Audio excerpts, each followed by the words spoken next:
একটা হচ্ছে গোটা গড়ের মাঠ, একটু আগে আপনি বললেন রবীন্দ্র সরোবর স্টেডিয়ামের বাইরেও অনেকগুলো মাঠ আছে।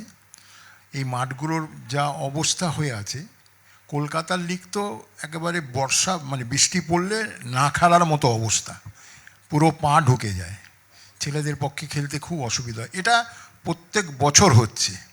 রবীন্দ্র সরোবর স্টেডিয়ামের ভিতরে আপনি তো বললেন ট্র্যাকটা পর্যন্ত দেখা যাচ্ছে না, তার বাইরে অনেকগুলো মাঠ আছে। এই সব মাঠ নিয়ে, গড়ের মাঠ, রবীন্দ্র সরোবর স্টেডিয়ামের মাঠ, বাইরের মাঠ, আপনারা কি এটা কোনো চিন্তা ভাবনা করছেন যে কিভাবে তা ডেভেলপ করা যায়? এটা গেল একটা প্রশ্ন।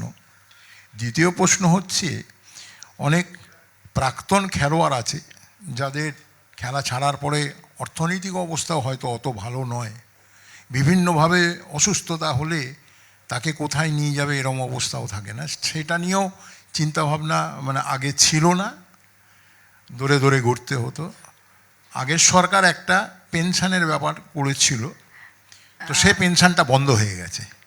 আপনারা কি খুব সামান্য টাকা, খুব 1000 টাকা করে বোধ হয়, তো সেটা বন্ধ হয়ে গেছে। তো আপনারা কি এরকম কোনো পেনশনের কথা ভাবছেন? এবং সেইটাও আমি মনে করি যদি কোনো ক্রাইটেরিয়া থাকে সেটাও যদি জানান।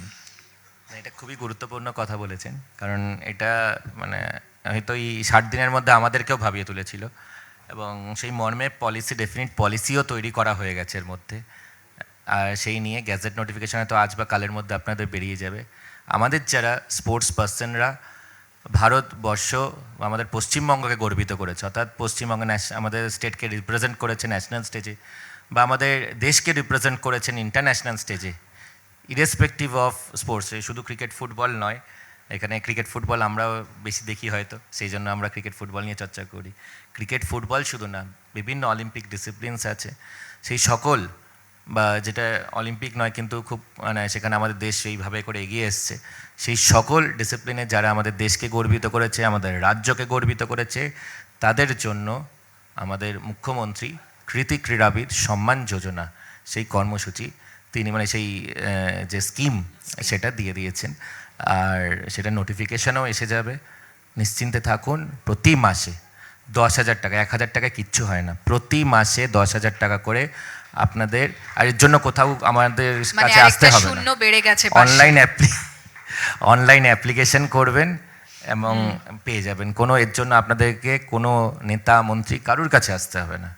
খেলোয়াড়রা যাতে নিশ্চিন্তে খেলাধুলা করতে পারে, যারা এবং ডেফিনেটলি যারা ধরুন চাকরি পাননি, অনেকে আছেন যারা চাকরিতে, আমি দেখলাম যে একজন কেউ ডিএসপি র্যাঙ্কে থেকে এখন দেখলাম এসপি হয়ে গেছেন, স্পোর্টস দিয়ে ঢুকেছেন, কেউ দেখলাম রেলওয়েজে কাজ করেন, তাদের তো এগুলো চিন্তা নয়। কিন্তু যাদের সেই চাকরি হয়নি, বিভিন্ন মানুষ, এবং সেই সংখ্যা বিশাল সংখ্যা একজন মানুষ আছে, এবং সেটা খুব মানে এটা খুব খারাপ লাগে যে আমাদের যারা দেশকে বা রাজ্যকে গর্বিত করেছে তাদেরকে যদি মানে এতজনে আমি শুনছিলাম যে এর কাছে যেতে হতো, ওর কাছে যেতে হতো, কিচ্ছু করতে হবে না। আপনি খেলাধুলা করেছেন, আমাদের দেশকে গর্বিত করেছেন, রাজ্যকে গর্বিত করেছেন, রাজ্য আপনার পাশে আছে, নিশ্চিন্তে থাকুন।